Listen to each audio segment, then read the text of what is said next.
Apakah sudah terlihat, Dok? Sudah. Higroma ya. Iya. Silakan. Oke. Silakan. Baik. Selamat pagi untuk Dok Jaya dan teman-teman semua dari kelas A dan kelas C. Hari ini kelompok 1A bakal menyampaikan materi tentang operasi higroma, yang dimana terdapat beberapa anggota dari kelompok ini. Ada Ashley dengan NIM 20095111001, kemudian ada Vivian Anya Putri dengan NIM 20004, kemudian ada Imade Agus Wirawan dengan NIM 20017, kemudian ada Valerie Seliatai dengan NIM 20024, kemudian ada saya sendiri yaitu Yennifer dengan NIM 20032, dan ada Nimade Ayu Swastami dengan NIM 20036. Tapi ada G. Mohon maaf, mungkin untuk Irina bisa di-mute. Ya. Kemudian ada yang terakhir, ada Gia Selvia Gunawan dengan NIM 20146. Baik, untuk materi selanjutnya akan disampaikan oleh rekan saya. Terima kasih. Saya Gasela dengan NIM akhir 146 akan menjelaskan tentang latar belakang higroma. Higroma sendiri memiliki arti tumor yang berisi air dalam bahasa Yunani. Pengertian higroma yaitu pembengkakan yang berisi cairan, tidak terasa sakit, terdapat kapsul fibrosa yang berkembang di bawah kulit, dan paling sering berkembang di luar siku, yang biasanya bisa disebabkan oleh terjadi trauma jaringan lunak karena berbaring di tempat yang keras seperti semen atau lantai kayu. Untuk rumusan masalah, kami membawakan tentang pengertian dan indikasi higroma, teknik operasi higroma, pasca operasi dan preoperasi higroma. Tujuannya sendiri untuk mempelajari dan mengetahui apa saja pengertian, indikasi, dan teknik untuk operasi higroma. Next, untuk selanjutnya akan dijelaskan oleh rekan saya. Terima kasih. Baik, sebelumnya perkenalkan nama saya Imade Agus Wirawan dengan nomor 017. Di sini saya akan menjelaskan mengenai definisi dari higroma.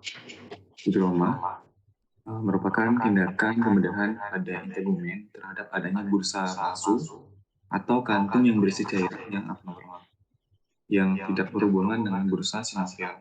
Letaknya itu di bawah tendon musculus triceps. Teman-teman bisa sambil lihat gambar di kanan. Itu kasus pada anjing yang mengalami higroma pada musculus triceps.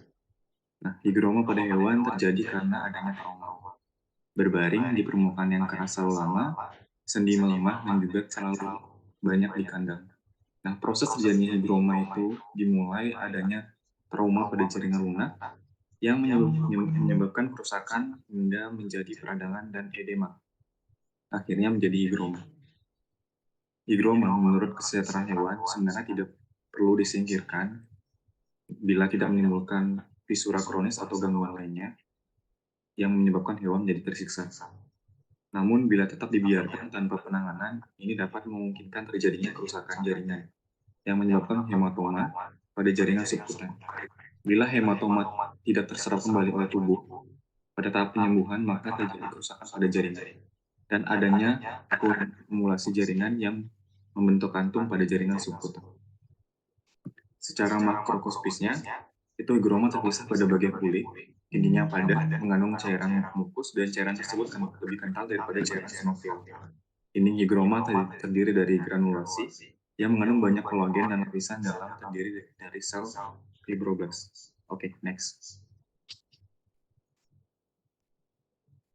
Adapun indikasinya, apabila jaringan hewan ini ditemukan mengalami rasa sakit, rasa nyeri pada jaringan pada bagian dari higroma. Yang kedua, adanya kalkuli, atau di mana higroma ini sudah membentuk batuan. Kemudian yang ketiga, adanya infeksi sekunder. Yang keempat, itu memperbaiki fungsi normal juga estetika dari bagian tubuh yang mengalami gangguan higroma. Mungkin itu yang dapat saya sampaikan. Untuk selanjutnya akan saya serahkan kepada teman saya. Terima kasih. Untuk persiapan preoperasinya, yang pertama adalah persiapan alat.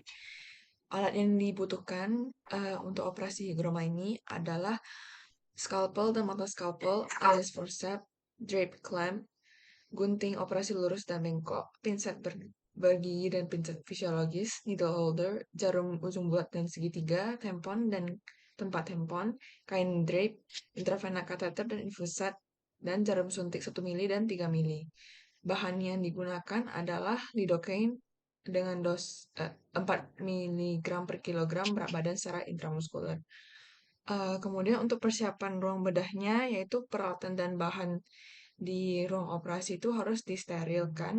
Kemudian lampu meja operasi juga harus disiapkan sebagai perlengkapan dan harus didesinfeksi. Kemudian perlu juga disediakan alas kaki khusus untuk mencegah kontaminasi. Next akan dijelaskan oleh teman saya. Terima kasih.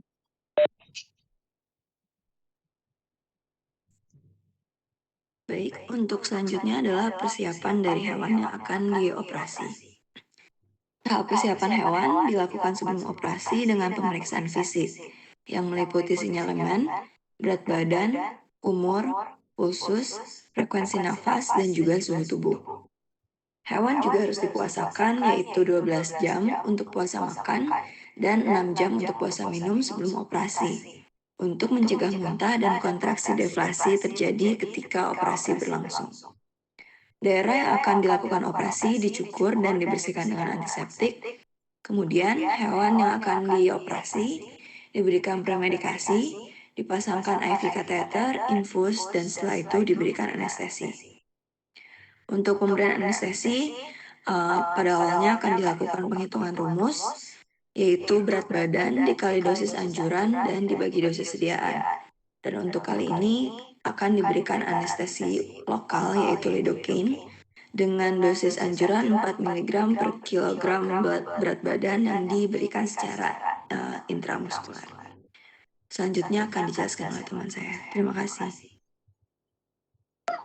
Baik, perkenalkan sebelumnya nama saya Ashley dengan NIM akhir 001.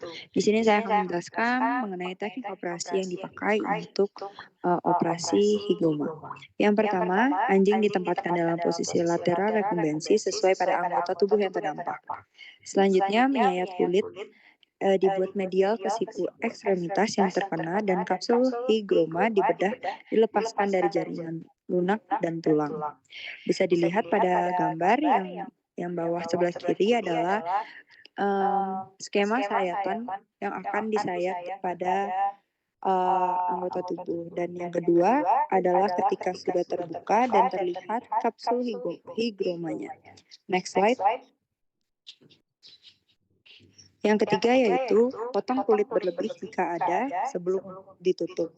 Yang terakhir menjahit subkutan menggunakan benang poligaktin 3-0 dengan pola simple interrupted dan juga kulit ditutup dengan benang nilon 3-0 dengan pola simple interrupted. Demikian dari saya, terima kasih.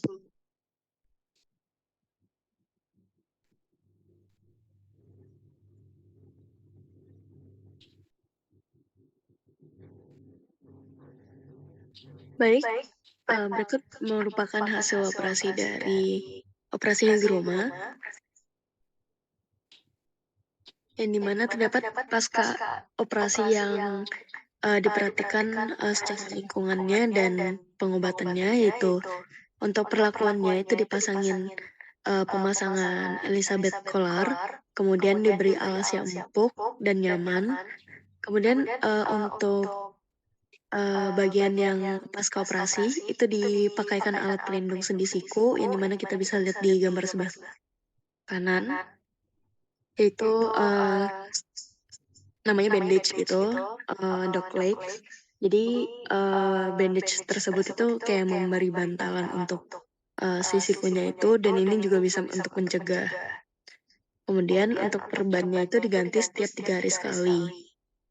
Untuk terapi pengobatan itu diberikan pemberian amoxicillin LA dengan dosis anjuran 16 mg per kilogram secara IM dengan Q-nya 48 jam. Kemudian untuk meloxicamnya itu diberikan secara SC dengan dosis anjuran 0,1 mg per kilogram dengan Q 24 jam. Kemudian yang terakhir ada pemberian vitamin sebagai terapi suportif. Untuk komplikasinya sendiri itu terdapat defisiensi dan ulcerasi. Baik, mungkin sekian dari kelompok kami. Mohon maaf jika ada kesalahan dalam penyampaian materi atau perkataan. Terima kasih. Oke, sudah presentasinya ya, higroma. Mungkin teman-temannya ada yang mau bertanya tentang higroma itu? Ada ya pertanyaan? Ada yang belum jelas barangkali, ada perlu dipertanyakan gitu, silakan. Ada ya?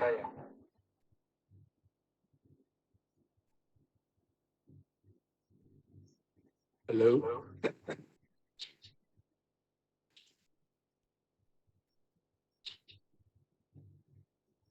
61 orang, sudah 2 kelas ya. Oke, ada pertanyaan ya? Sudah cukup jelas ya? Higroma ya? Sudah cukup Halo? jelas, Dok. Oke, mungkin saya sedikit saja komentar tentang higroma ya. Jadi terminologinya ya higroma gitu. Higro itu cairan sebetulnya ya, higro ya. Kalau ada akhiran oma itu sebetulnya ya tumor gitu ya, higroma gitu ya. Lipoma, fibroma ya, kalau oma-omanya itu ya tumor itu biasanya ya. Nah higro itu kan cairan ya. Jadi semacam tumor gitu ya, ini pada siku gitu ya. Tapi isinya air gitu ya, cairan gitu. Nah kenapa ada cairan di sikunya itu ya, jadi mirip tumor gitu. Ya itu karena trauma ya, jadi sikunya ya, kaki depan biasanya ya. Itu karena trauma berbaring di lantai yang keras gitu ya. Keras dan kasar gitu ya. Ya, karena trauma berbenturan gitu sikunya sehingga terjadi kerusakan jaringan di situ ya. Pada sikunya ya rusak jaringannya itu, kemudian dia meradang. Nah karena meradang dia keluar cairan gitu ya. Cairan radangnya sehingga terjadilah dia higroma ya. Nah kalau higromanya masih awal itu biasanya air isinya ya. Sesuai dengan namanya higroma, air ya. Jadi cairan bening biasanya ya. Nah, tapi kalau lama-lama tidak ditangani, itu cairannya itu akan mengeras dan mengental gitu ya. Sehingga lama-lama kalau tidak ditangani juga dia akan membentuk padat gitu ya, padat dia. Isinya jadi padat, menjadi tumor gitu ya. Tapi di contohnya itu ya sudah memadat dia ya. Jadi sudah padat ya. Jadi isinya sudah padat. Jadi mengalami halus istilahnya, sudah membentuk halus gitu ya, jadi padat di sini. Jadi ya terapinya ya seperti terapi tumor gitu ya. Tapi di gambar tadi contohnya itu seperti operasi tumor gitu ya. Jadi insisi berbentuk elips, kemudian jaringan yang mengalami pemadatan itu dikeluarkan, kemudian dijahit gitu ya. Nah, tapi kalau dia masih dalam bentuk kejadiannya awal, jadi masih air gitu, ya tentu airnya yang harus dikeluarkan gitu ya. Jadi dengan membuat luka tusukan di atas higroma dan di bawahnya higroma, kemudian cairannya dikeluarkan gitu ya. Nah, setelah cairannya dikeluarkan, kemudian dimasukkan semacam tampon gitu ya, tampon tapi bentuknya seperti rokok gitu ya. Jadi tamponnya itu bulat, panjang seperti rokok. Itu dimasukkan dari lubang atas ke lubang bawah. Nah, setelah itu kemudian dia fungsi tampon itu ya untuk menyerap cairan ya. Jadi untuk menyerap cairan kalau cairannya masih ada Kemudian setelah itu dipasang, penrose drain istilahnya itu, kemudian dia dibalut, ya sikunya dibalut. Kemudian setiap 3 hari katanya diganti balutannya ya. Kemudian penrose drainnya dibuka setelah 2 minggu ya. Setelah dibuka kemudian dibalut lagi sampai terjadi kesembuhan gitu ya. Nah, untuk mencegah terjadinya higroma ya diberi alas tidur yang empuk katanya gitu ya. Yang empuk, yang nyaman, kemudian pada sikunya dipasang dog leg gitu ya. Jadi untuk menghindari siku mengalami trauma kembali. Jadi perawatan pasca operasinya sudah tadi dengan antibiotikanya apa itu amoxicillin gitu ya. Kemudian meloxicam gitu ya, anti radangnya khusus. Saya kira cukup ya untuk higroma. Oke, terima kasih. Aplaus untuk higroma. Sekarang lanjut operasi berikutnya. Baik dok, izin share screen ya dok. Ya, silakan. Apa ini sekarang? Sekarang dari 2C untuk jenis-jenis luka dok. Oh, luka. Oke. Penanganan berbagai jenis luka ya. Luka itu kan pasti di permukaan ya. Jadi luka yang terbuka. Silakan. Jenis-jenis luka Kenwu, silakan. Baik, terima kasih dok. Sebelumnya Om Swastiastu, Assalamualaikum warahmatullahi wabarakatuh, Shalom, Namo Buddhaya buat kita, salam sejahtera bagi kita semua. Selamat pagi dok, selamat pagi teman-teman semua. Di sini kami dari kelompok C2 akan mempresentasikan mengenai jenis-jenis luka dengan dosen pengampu Dr. Hewan Anak Agung Gede Jayawardita MFS. Next. Baik, untuk anggota kelompok kami, pertama ada Nika Kamala Dewi dengan NIM terakhir 085, lalu ada saya sendiri, Tivano Pratista dengan NIM akhir 091, ada Kairunisa Zahra dengan NIM akhir 092, ada Igusti Ayu Diva dengan NIM akhir 095, lalu ada Olivia Okiardana NIM akhir 098, Charlie Jessica NIM akhir 104, dan Kenwu NIM akhir 105. Sebelumnya mohon maaf untuk anggota kelompok kami Igusti Ayu Okai Diva Santini saat ini belum bisa mengikuti presentasi dikarenakan sedang sakit. Untuk selanjutnya akan dilanjutkan teman saya. Ya, silakan. Baik, di sini saya akan menjelaskan mengenai definisi dari luka. Jadi luka atau vulnus didefinisikan sebagai hilangnya atau terputusnya kontinuitas jaringan tubuh oleh sebab fisik, contohnya paparan suhu, panas, dingin, dan paparan listrik. Sebab mekanik, contohnya trauma karena tergesek, terpotong, terpukul, tertusuk, terbentur, dan terjepit. Dan sebab kimia, contohnya paparan zat asam dan basa, sehingga terjadi pemisahan yang semula jaringan tersebut normal. Secara umum, jenis luka dapat dibedakan menjadi luka terbuka dan luka tertutup, dan untuk penjelasan selanjutnya terkait luka terbuka dan luka tertutup akan dijelaskan oleh rekan saya. Terima kasih. Baik, selanjutnya di sini saya akan menjelaskan mengenai indikasi dilakukannya operasi pada luka atau vulnus adalah untuk menangani luka terbuka dan luka tertutup. Di mana di sini menangani luka terbuka yang pertama itu ada luka iris yang biasanya disebabkan karena teriris benda tajam dan raba, itu seperti silet, pisau, parang, dan sejenisnya. Kemudian luka tusuk tajam yang biasanya disebabkan oleh tusukan benda berujung runcing seperti paku.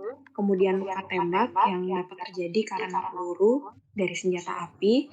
Selanjutnya ada luka robek yang terjadi karena tarikan atau goresan benda tumpul. Dan yang terakhir ada luka avulsi yang bisa terjadi disertai dengan lepasnya sebagian atau seluruh jaringan. Biasanya terjadi akibat trauma pada permukaan kulit. Kemudian juga dapat menangani luka tertutup, itu salah satu contohnya adalah hematoma yang mana di sini disebabkan karena penimbunan darah diakibatkan terperangkatnya darah di antara lapisan kulit dan tulang rawan. Kemudian faktor tertutup yaitu fraktur dengan kulit di sekitar fraktur tetap utuh dan tidak menonjol keluar dari kulit. Dan yang terakhir ada dislokasi, di mana kondisi ketika tulang di sendi bergeser atau keluar dari posisi normal. Next slide.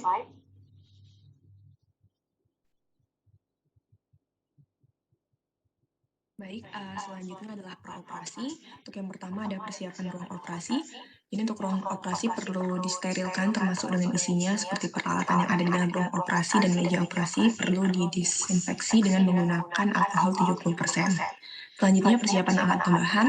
Untuk tindakan operasi pada luka atau vulnus itu dapat dilakukan berdasarkan jenis dan juga tingkat keparahannya. Lalu kelengkapan alat dan bahan yang digunakan saat operasi juga dapat berbeda. Untuk alat yang biasa digunakan yaitu kain drape, scalpel, drape clamp, blade, pinset chirurgis, pinset fisiologis, needle holder, clipper, forceps, IV catheter, dan infuset. Sedangkan bahan yang digunakan yaitu tampon, kapas, plaster, alkohol 70%, lactate ringer, NaCl 0,9%, antiseptik, benang absorbable, dan juga benang non-absorbable. Lalu untuk persiapan hewan, untuk hewan yang akan dioperasi dilakukan sinyalemen, anamnesa, pemeriksaan fisik, dan pemeriksaan penunjang jika diperlukan. Untuk hewan dipuasakan selama 8-12 jam untuk menghindari hewan tersebut muntah saat transtesi. Lalu diinjeksi premedikasi atropin sulfat dengan dosis 0,02-0,04 mg per kilogram berat badan secara subkutan. Lalu setelah 10 menit setelah 10 menit di anestesi dengan kombinasi silazin dengan dosis 1-3 mg per kilogram berat badan dan ketamin dengan dosis 10-15 mg per kilogram berat badan pada anjing dan 10-30 mg per kilogram berat badan pada kucing secara intramuskular. Lalu hewan diposisikan sesuai dengan kebutuhan atau sesuai dengan letak dari luka. Selanjutnya cukur rambut di sekitar daerah yang akan diinsisi, serta rambut yang berada di kaki depan untuk dilakukan pemasangan intravena kateter untuk infus lactate ringer. Lalu gunakan chlorhexidine dan juga povidone iodine pada daerah operasi untuk menjaga kondisi aseptik. Untuk selanjutnya, hewan siap untuk dioperasi.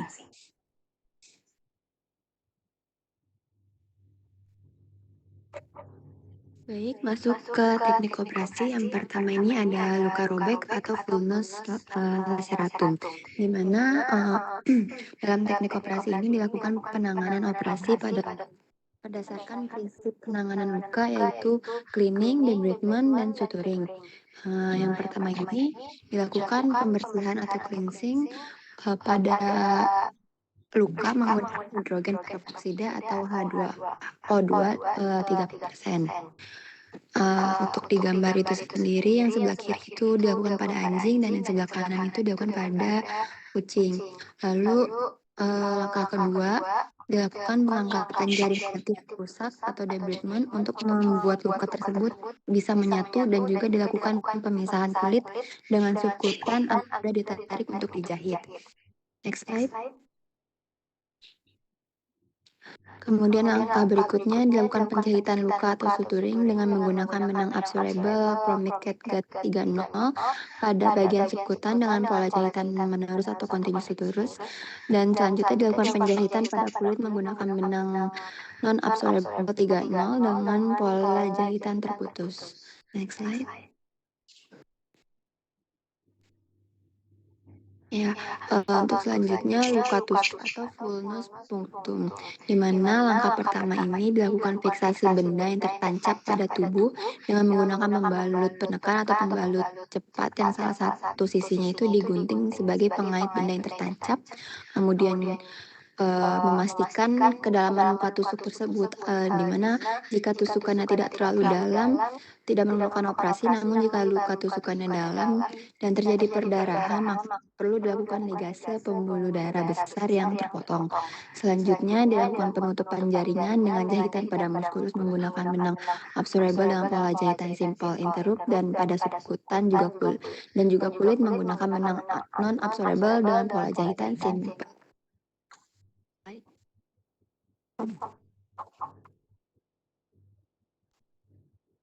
Untuk selanjutnya, luka tembak atau vulnus scopetorum, di mana pada gambar yang pertama itu adalah kondisi dari anjing sebelum dilakukan operasi, tetapi sudah dilakukan ronsen untuk mengetahui letak dari peluru itu sendiri. Kemudian setelah mengetahui letak dari peluru, dilakukan insisi pada daerah vulnus. Kemudian setelah peluru dapat dilihat atau ditemukan, kemudian dilakukan pengangkatan dengan memotong lemak-lemak yang melekat pada peluru tersebut. Kemudian setelah pada proses pengangkatan dan pemotongan lemak pada peluru-peluru tersebut, perlu hati-hati dan perlu diperhatikan apakah ada pembuluh darah di sekitarnya agar tidak ikut terpotong dan tidak terjadinya perdarahan. Ketika terjadi perdarahan dapat dilakukan ligasi pada daerah tersebut. Kemudian setelah peluru diangkat, dilakukan penyemprotan antibiotik. Gambar yang paling kanan di atas itu adalah peluru dari kasus anjing vulnus scopetorum.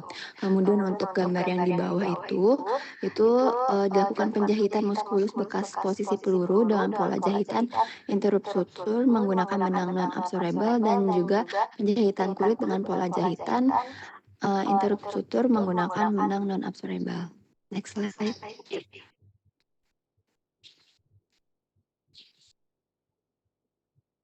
Baik, selanjutnya adalah luka gigit ataupun vulnus morsum.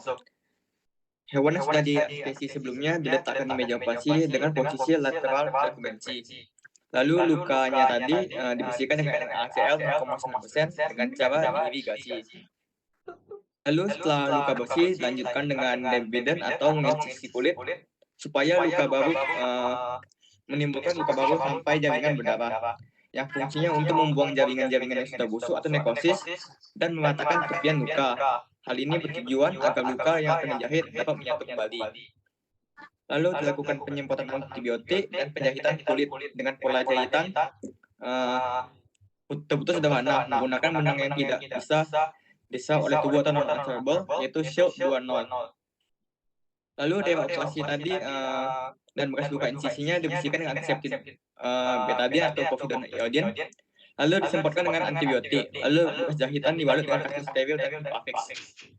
Dan itu pada gambar sebelah kanan, gambar atas ada luka sebelum dioperasi dan di bawah adalah luka yang setelah dioperasi. Lalu selanjutnya ada luka avulsi atau luka yang disertai dengan lepasnya atau hilangnya sebagian dan seluruh jaringan atau vulnus avulsum. Sama seperti sebelumnya, yang pertama luka dibersihkan dengan NaCl fisiologis dan diusap dengan kain steril untuk menghilangkan debu, mikroorganisme, kotoran dan benda asing lainnya yang menempel pada permukaan luka. Lalu selanjutnya dilakukan debridement untuk menghilangkan jaringan yang sudah rusak atau mati agar tidak mengganggu kesembuhan luka. Selanjutnya diambil kulit pada bagian leher yang sudah dicukur dan dibersihkan untuk didonorkan kulitnya. Seperti gambar yang di atas tadi, sebelah kanan itu pada bagian leher sudah ditandakan dengan tinta bagian mana yang akan diambil. Lalu bekas luka yang sudah diambil itu dijahit kembali menggunakan pola jahitan simple interlock dengan benang Shield 3.0 seperti gambar paling kanan yang B. Itu kulitnya sudah diambil lalu dijahit. Lalu kulit donor kemudian diposisikan agar arah pertumbuhan rambutnya dan arah pertumbuhan kulit searah agar tidak berlawanan arah nanti rambut tumbuh dan kulitnya. Lalu kulit donor selanjutnya ditempatkan sedemikian rupa pada tempat yang membuka. Dan kulit donor itu dijahit menggunakan pola jahitan simple interlock dengan benang Shield 3.0 seperti gambar yang ada. Lalu hasil jahitan kulit donor dan luka dibalut dengan kain steril dan Pavix.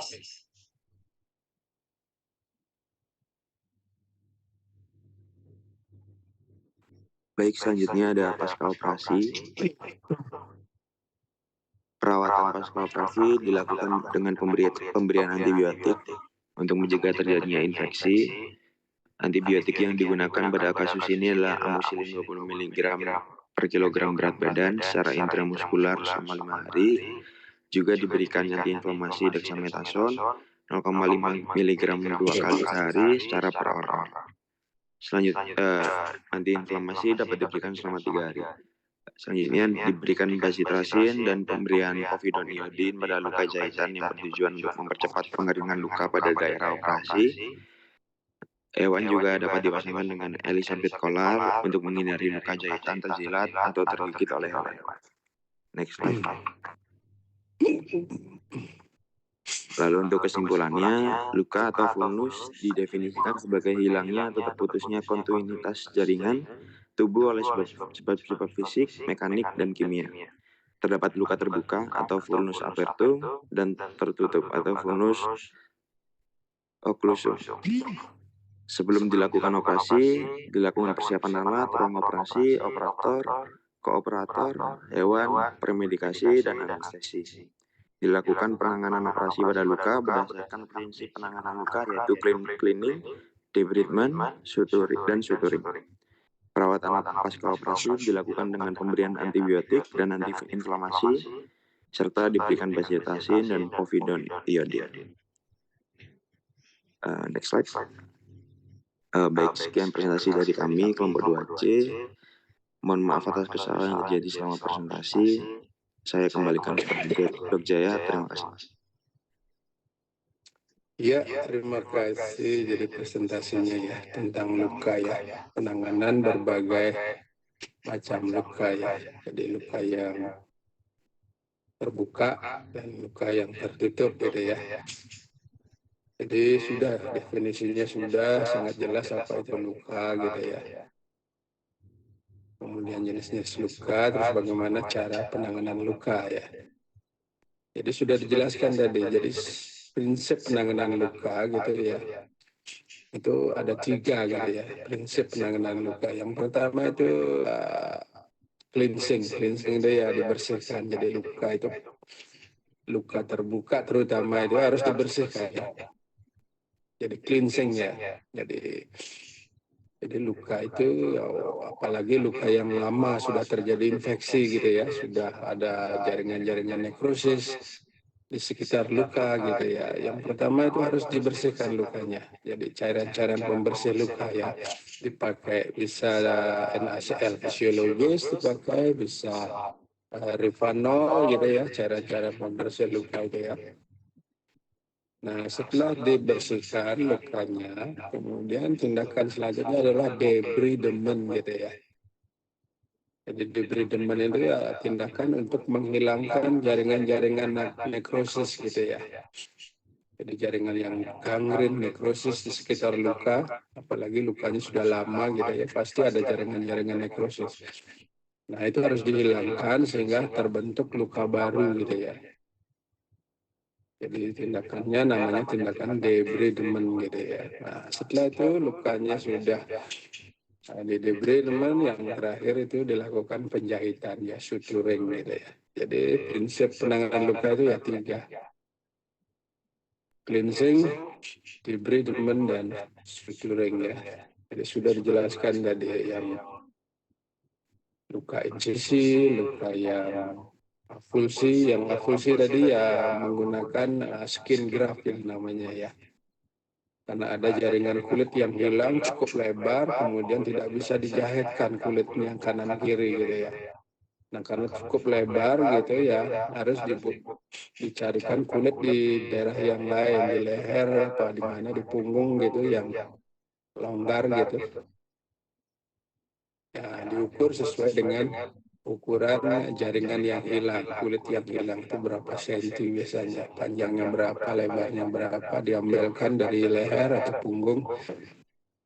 Nah, kemudian itu ditempelkan pada luka terbuka itu ya. Jadi pada yang avulsi itu ya, luka avulsi, kemudian dijahitkan kulitnya. Oke, kemudian yang untuk fraktur gitu, fraktur, dislokasi itu nanti akan ada pembahasan tersendiri ya tentang bagaimana menangani fraktur ya. bagaimana menangani dislokasi ya. Jadi fraktur itu memang ada fraktur yang tertutup gitu ya. Jadi kulitnya dan jaringan subkutannya masih bagus, tapi ya tulangnya patah gitu ya. Itu fraktur yang tertutup, tapi ada kalanya frakturnya terbuka ya. Fraktur terbuka itu tulangnya nyembul keluar, patah kemudian nyembul keluar gitu ya. Nah, penanganannya bagaimana itu lebih lanjut nanti akan ada pembahasan tersendiri tentang fraktur dan dislokasi itu ya. Nanti akan ada topik tersendiri untuk membahas itu ya. Kemudian satu lagi yang tertutup itu hematom ya. Nah, hematom itu ya caranya ya mengeluarkan bekuan darah yang ada di dalam di bawah kulit itu gitu ya. Jadi sama saja dengan yang di otematum itu yang pada telinga itu ya. Jadi pembuluh darahnya pecah, kemudian darahnya ngumpul di bawah kulit, nah terjadilah hematom. Nah untuk penanganan hematom itu ya insisi, kemudian dikeluarkan bekuan darah dan sebagainya. Setelah bersih lakukan irigasi gitu ya, pencucian lukanya ya kemudian dijahit gitu ya. Itu beberapa cara untuk menangani luka ya. Saya kira sudah cukup ini presentasi tentang berbagai macam penanganan luka ya. Kita upload ini untuk presentasinya tentang luka ya. Oke, selanjutnya apa ini? Selanjutnya apa ini? Hernia atau apa gitu? Abses, silakan. Izin dok, kami dari kelompok A3 izin share screen. Ya, A3 ya, silakan. Apa ini? Abses dok. Oh, abses ya, silakan. Jadi kasusnya juga sering ini abses ya. Pada anjing, pada kucing, abses ya. Silakan dipresentasikan. Baik, selamat pagi kepada dokter dan teman-teman semua. Kami dari kelompok A3 akan mempresentasikan teknik operasi abses dengan dosen pengampu Dr. Hewan Anak Agung Gede Jayawardita MKes. Next slide. Adapun anggota kelompok A3 yaitu ada saya sendiri Katerina Dinabuki dengan NIM 20002, ada Komang Sri Yamanik dengan NIM 20005, Nabila Drizatria dengan NIM 20014, Riki Zainuddin dengan NIM 20016, ada Rahmat Ade dengan NIM 20018, Monika Geatria dengan NIM 20034, dan terakhir ada Fadila Suryadi dengan NIM 20037. Next slide. Baik, di sini saya akan menjelaskan definisi. Abses merupakan satu penonjolan kulit terlokalisir yang dalam rongganya berisi nanah atau penimbunan nanah yang terlokalisir di bawah kulit. Terjadi karena adanya infeksi sekunder oleh bakteri pyogenis seperti Streptococcus, Staphylococcus, E. coli, Corynebacterium pyogenes, Pseudomonas aeruginosa, dan Actinomonas bovis. Di mana akibat infeksi sekunder tersebut akan memunculkan tanda-tanda radang seperti kemerahan di tempat abses dan sekitarnya, bengkak dan panas jika dipalpasi, timbul rasa nyeri dan terdapat gangguan fungsi. Dapat dilihat pada gambar 1, merupakan abses pada lidah bagian kaudal anjing. Kemudian pada gambar kedua merupakan abses pada regio buccalis kucing. Baik, untuk slide selanjutnya akan dijelaskan oleh saudari saya. Terima kasih. Baik, yang selanjutnya yaitu indikasi. Penyebab terjadinya abses adalah terdapat beberapa hal. Yang pertama yaitu terdapat benda asing seperti potongan kuku, jarum, duri, potongan tulang, dan ranting kering masuk ke dalam kulit. Yang kedua yaitu bisa luka operasi yang tidak steril akibat terkontaminasi. Yang ketiga, adanya benang jahit non-absorbable yang sudah lama tertahan di dalam kulit. Yang keempat, terjadinya salah penyuntikan atau letak suntikan maupun obatnya atau jarum suntik yang terlalu besar dan tidak steril. Yang kelima, yaitu adanya penyakit infeksius seperti Malleus. Yang keenam, akibat dari bekas berkelahi. Yang ketujuh, pemasangan AirTag yang tidak benar dan steril. Dan yang terakhir, yaitu pemotongan tanduk yang salah sehingga menyebabkan luka dan trauma yang terjadi akibat berbenturan dengan sapi yang lain. Next slide.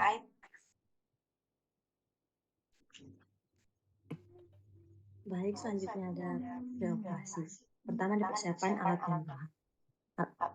Untuk alat dan bahannya itu alat cukur rambut, hand wrap, hand gloves, scalpel, needle holder, pinset anatomi, gunting bedah, ripanol, benang absorbable, piperidine iodine, fase steril, dan ultrafix. Dan untuk obatnya itu anestesi lokal menggunakan lidocaine, amoxicillin, aspirin, dan vitamin A. Yang selanjutnya persiapan hewan bidan. Persiapan hewan pada tindakan operasi abses ini pertama dilakukan anamnesa dan pemeriksaan fisik, kemudian bersihkan daerah yang akan dioperasi meliputi pencukuran rambut, serta pemberian povidone iodin kemudian dipasangkan kain. Dan yang ketiga itu persiapan ruang operasi dan operator. Ruangan yang digunakan untuk operasi terlebih dahulu harus disterilkan untuk menghindari kontaminasi pada saat tindakan operasi. Persiapan operator juga penting dilakukan sebelum melakukan tindakan operasi, yaitu operator harus mencuci dan mengeringkan tangan terlebih dahulu, lalu menggunakan jubah operasi, hand gloves, serta penutup kepala yang sudah disterilkan. Dan selanjutnya anestesi. Anestesi yang digunakan untuk operasi abses ini adalah anestesi lokal maupun umum, tergantung sulit tidaknya penanganan hewan serta lokasi dan keparahan dari abses tersebut. Untuk anestesi umum yang dapat dilakukan dengan pemberian kombinasi silasin dan ketamin, dan sedangkan untuk anestesi lokalnya dapat menggunakan lidocaine pada daerah sekitar abses. Untuk materi selanjutnya akan dilanjutkan oleh saya.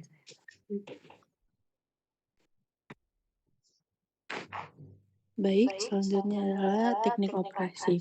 Abses yang sudah matang memiliki sebelumnya operasi abses ini pada hewan dilakukan apabila abses itu sudah mengalami kematangan.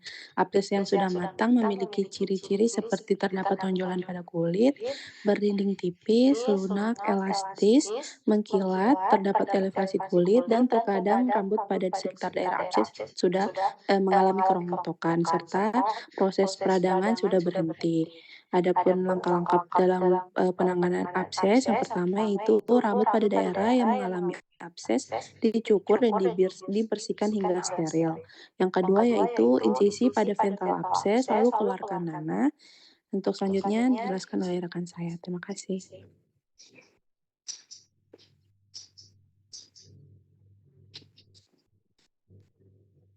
Baik, selanjutnya pada luka bekas abses dilakukan curettage dengan tujuan agar jaringan yang mengalami nekrosis dan sebagian jaringan yang sehat terambil agar terjadi baru yang dapat mempercepat kesembuhan. Kemudian lakukan irigasi menggunakan ripanol dan diberikan antibiotik. Yang terakhir luka kemudian kulitnya itu dijahit dengan pola simple interrupted menggunakan benang non-absorbable. Untuk slide selanjutnya akan dijelaskan oleh rekan saya.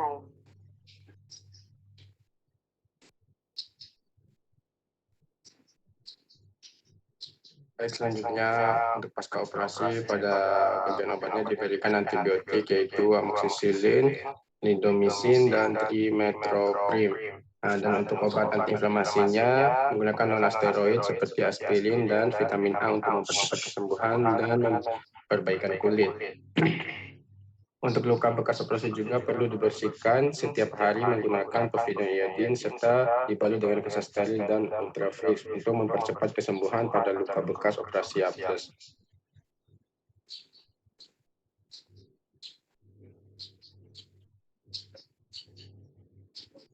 Ya, kemudian ada komplikasi yaitu yang pertama infeksi, pendarahan, luka terbuka yang buruk, cedera organ atau jaringan sekitarnya, dan yang terakhir ada efek samping anestesi. Next slide. Baik, kesimpulannya yaitu abses adalah suatu penonjolan kulit terlokalisir yang di dalam umpamanya bersinar. Abses terjadi diakibatkan karena beberapa hal, misalnya benda asing masuk ke dalam kulit, luka operasi yang tidak steril karena terkontaminasi, dan lain sebagainya. Tindakan operasi abses dilakukan apabila abses sudah matang. Operasi abses dilakukan untuk mengeluarkan eksudat dan jaringan yang mengalami nekrosis. Jika kemungkinan eksudat masih ada atau diperkirakan masih produktif, sebaiknya dipasang drain dengan penrose drain atau potongan karet Hanskon steril. Pengobatan pasca operasi pada kasus abses dapat dilakukan dengan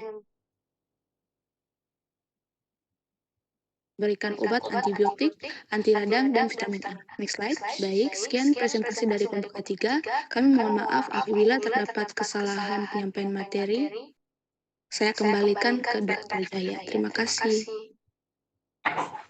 Oke, thank you. Jadi sudah dipresentasikan tentang abses ya. Jadi abses itu apa gitu definisinya ya sudah. Apa yang menyebabkan abses gitu ya, kok bisa terjadi abses, kemudian kapan abses itu bisa dioperasi gitu. Jadi sudah dijelaskan sangat jelas dari definisi, penyebab gitu ya, sampai operasinya bagaimana. Pasca operasinya juga antibiotika, anti radang itu kan sudah pasti biasa seperti itu ya. Saya kira sudah cukup jelas ini untuk abses ya. Apa ada yang mau ditanyakan teman-temannya tentang abses?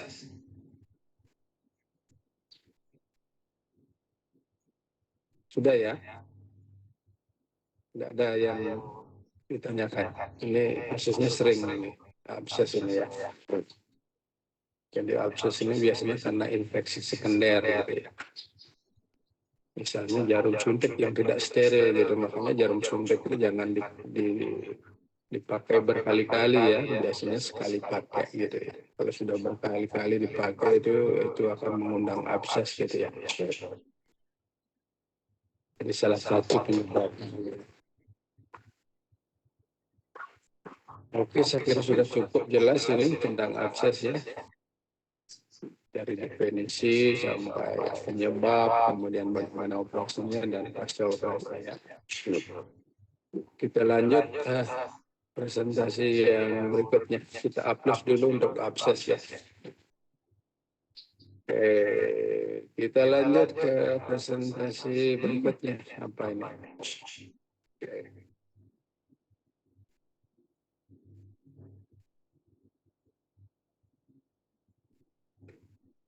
Apa ini? Hernia ya. Hernia mungkin. Silakan.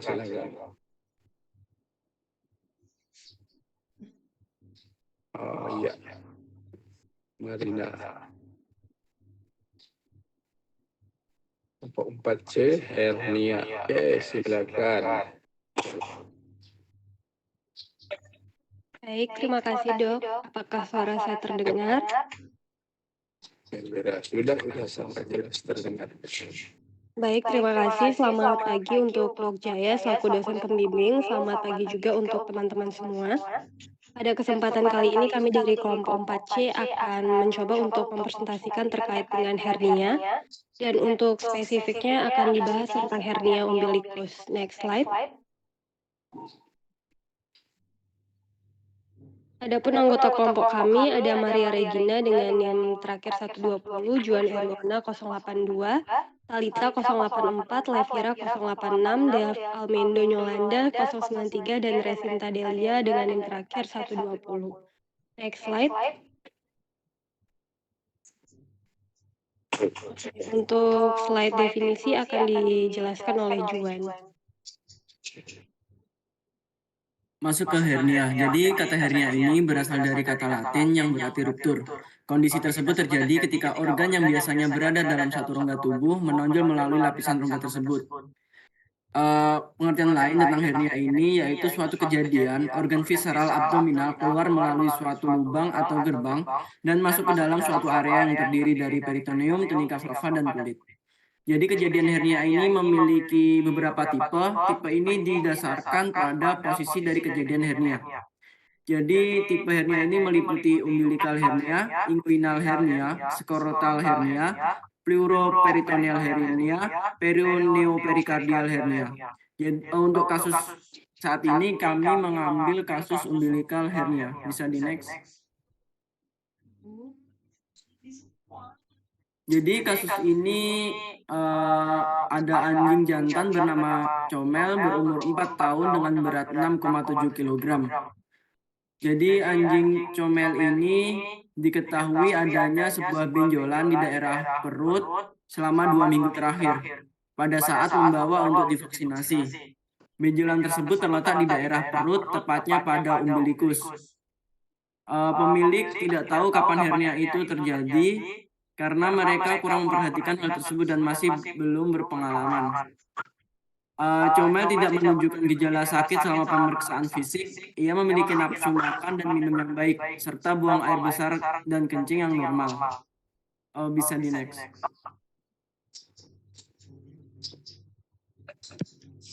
Selanjutnya adalah indikasi. Indikasi terjadinya hernia umbilikalis itu ada gagal menutup saat kelahiran, cacat genetik, infeksi bakteri, dan kondisi lingkungan saat neonatal. Kasus hernia sendiri itu sebagian besar terjadi sejak lahir, namun gejala klinis yang gejalanya itu yang terjadi pada berbagai usia, tidak selalu muncul sejak dini, bahkan sama sekali tidak muncul. Next slide.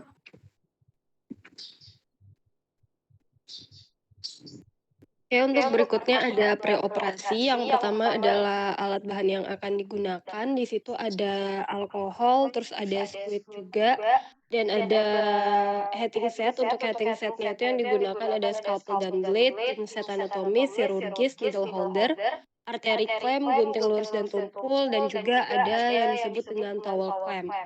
Nah, berikutnya itu ada menggunakan clipper juga untuk membersihkan bulu atau rambut hewan yang akan dibedah. Terus ada NaCl untuk sebagai infusnya, ada kasa dan kapas steril, ada gloves, underpad. Terus selanjutnya juga ada IV catheter dan juga endotracheal tube, di mana untuk endotracheal tube ini berperan sebagai saluran pernapasan buatannya. Dan juga ada menggunakan shooternya itu kalau untuk di kasus sendiri itu menggunakan polyglockyl Vicryl 30. Next slide. Oke, selanjutnya untuk hal yang pertama harus dilakukan itu adalah menyiapkan tempat operasi. Untuk tempat operasi sendiri itu untuk peralatan dan area pembedahannya itu diharapkan untuk dibersihkan dulu dengan menggunakan alkohol 70%. Dan kalau bisa untuk area pembedahan dan area tempat pencukuran rambutnya itu dipisah agar tidak terkontaminasi dengan rambut dari hewannya. Terus selanjutnya untuk persiapan operator dan pasiennya sendiri, untuk operator itu bisa menggunakan APD, ini berupa jas lab ataupun baju scrub. Terus selanjutnya untuk pasiennya itu kita puasakan, untuk puasa makannya itu selama kurang lebih 12 jam, sedangkan untuk puasa minumnya itu kurang lebih selama 5 jam. Setelah melakukan puasa, itu untuk hewannya kita lakukan pemeriksaan fisik dulu secara umum. Itu kita periksa frekuensi pernapasannya gimana, pulsus, detak jantung, dan suhu dari tubuhnya bagaimana. Dan terakhir itu CRT-nya apakah lebih dari 2 detik atau tidak. Setelah melakukan pemeriksaan fisik dan mendapatkan hasilnya, itu bisa dilanjutkan dengan pencukuran pada area akan dibedah. Itu setelah dicukur bisa dibersihkan dengan antiseptik dan juga iodin. Nah, setelah dilakukan itu semua, selanjutnya itu bisa dilakukan premedikasi. Untuk premedikasinya sendiri itu menggunakan atrofin sulfat. Itu dosisnya 0,02 sampai 0,04.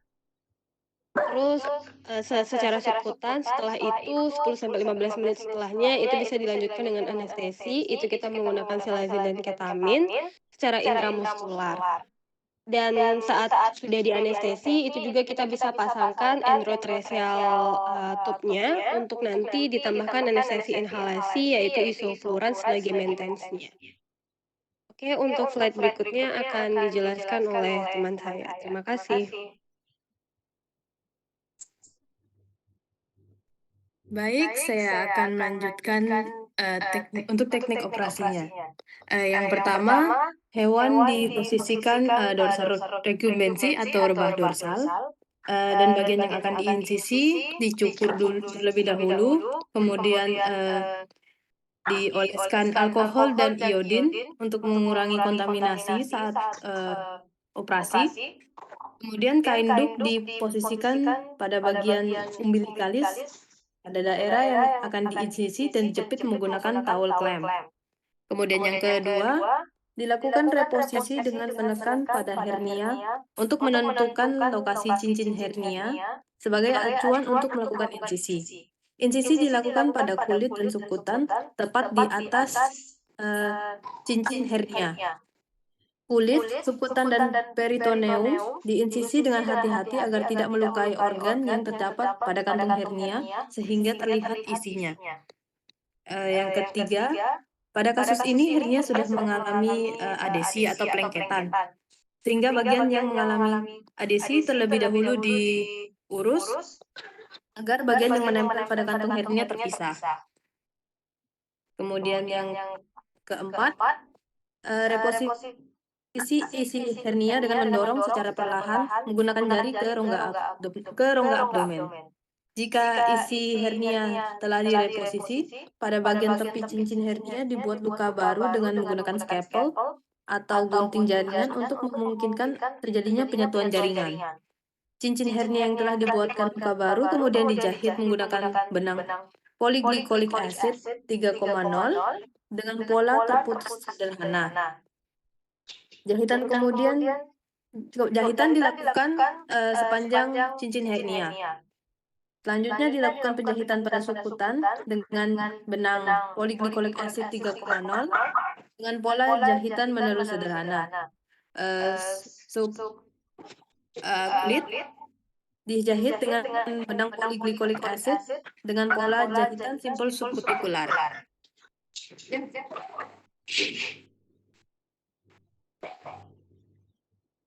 Selanjutnya masuk pada pasca operasi. Hewan diberikan iodin pada luka dan diberikan antibiotik powder.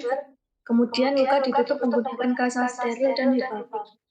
Kemudian diberikan antibiotik selama 5 hari berupa amoxicillin 0,5 ml secara intramuskular atau secara sebutan pada hari pertama.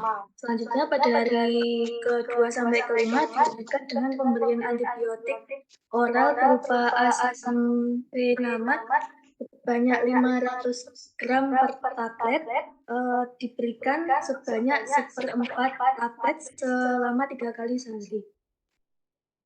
Kemudian untuk membantu mempercepat kesembuhan diberikan obat atau terapi suportif berupa vitamin B kompleks sebanyak 1 kali sehari selama 10 hari. Next slide.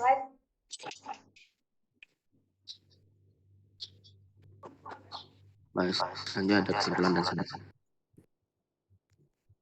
Hernia merupakan suatu kejadian organ visceral abdominal keluar melalui suatu lubang atau gerbang dan masuk ke dalam satu area yang terdiri dari peritoneum, tunika fava, dan kulit.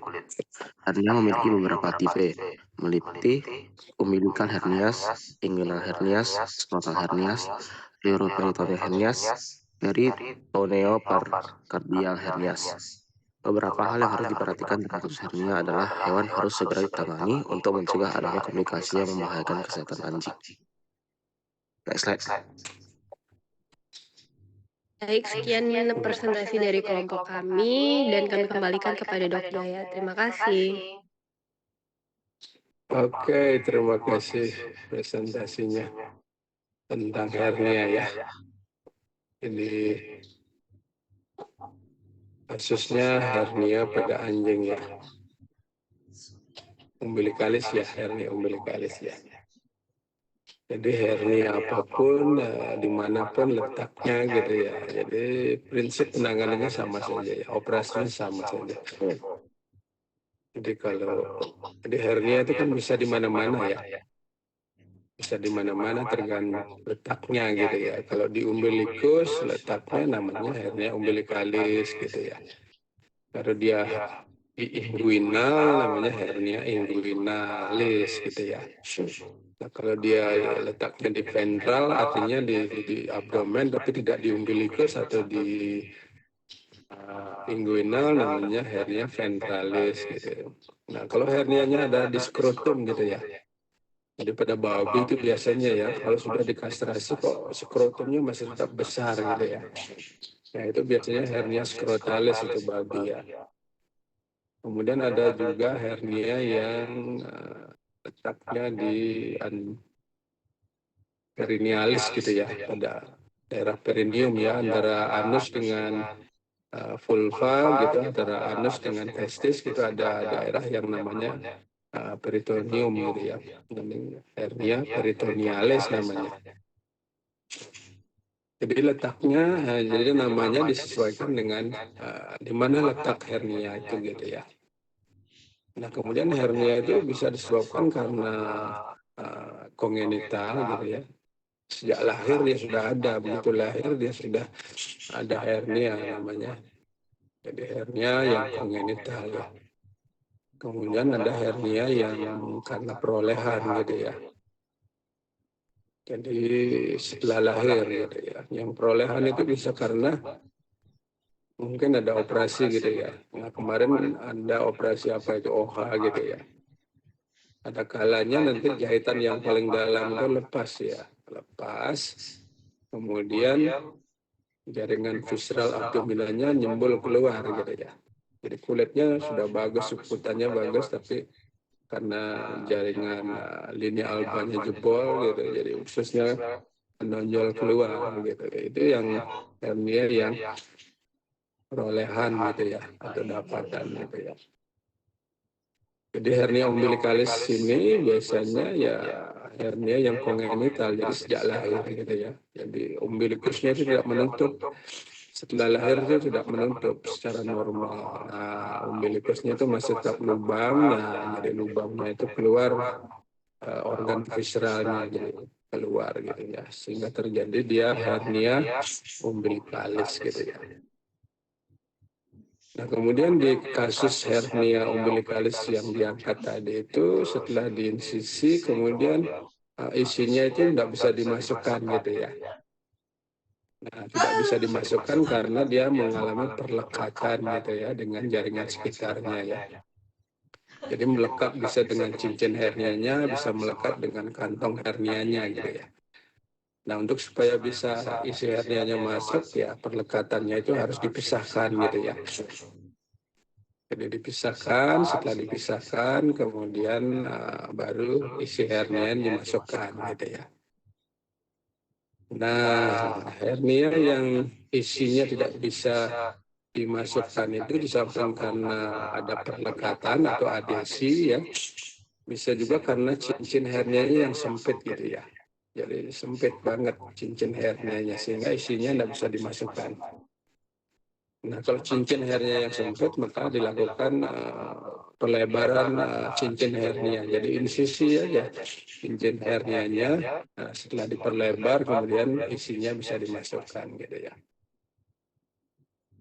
Itu kasus yang sama juga bisa terjadi karena isi hernia yang besar gitu ya. Besar sekali isi hernianya, lubangnya sempit. Nah, caranya ya juga sama. Cincinnya diperlebar, kemudian isinya dimasukkan ke abdomen. Nah, setelah isinya masuk ke rongga abdomen, ya cincin hernianya itu kan terdiri dari jaringan ikat ya. Jadi jaringan ikat. Makanya cincin hernia, jaringan ikat yang di pinggirnya itu harus dihilangkan, melakukan debridement istilahnya ya. Jadi dibuat luka baru. Nah, setelah dibuat luka baru itu kemungkinan sembuh gitu, nempel itu cincinnya dan lebih cepat terjadi gitu dibandingkan dengan yang tidak dihilangkan jaringan ikatnya. Kalau jaringan ikatnya tidak dihilangkan kemudian dijahit itu kemungkinan jempolnya tinggi gitu ya. itu akan kambuh lagi nanti hernianya. Makanya cincin hernianya itu setelah hernianya, isi hernianya masuk, itu harus dihilangkan, diberi demen gitu ya. Nah, kemudian kalau sudah masuk, sudah dilakukan debridement, ya dijahit. Sama dengan menjahit apa namanya yang kemarin itu ya, laparotomi ya. Jadi peritoneum, musculus dijahit dengan terputus, suputan menerus. Kemudian kulitnya silakan subkutikuler boleh, kemudian interrupted atau terputus juga boleh gitu ya. Perawatan pasca operasi setelah anu kan sudah biasa ya, antibiotik, silakan antibiotik apa aja boleh dipakai. Kemudian diradang gitu ya. Kemudian dibalut lukanya, ya bisa aja. Ada yang belum jelas tentang hernia? Ada yang mau ditanya gitu? Jadi yang kemarin hernia diafragmatika ya, yang di apa itu ya, yang di bedah di daerah torak gitu ya. Jadi hernia diafragmatika itu. Nah kalau hernia diafragmatika itu termasuk hernia yang semu gitu ya. Masuk hernia semu gitu ya. Jadi persembulannya tidak tampak dari luar gitu, padahal dia hernia gitu. Namanya hernia semu ya.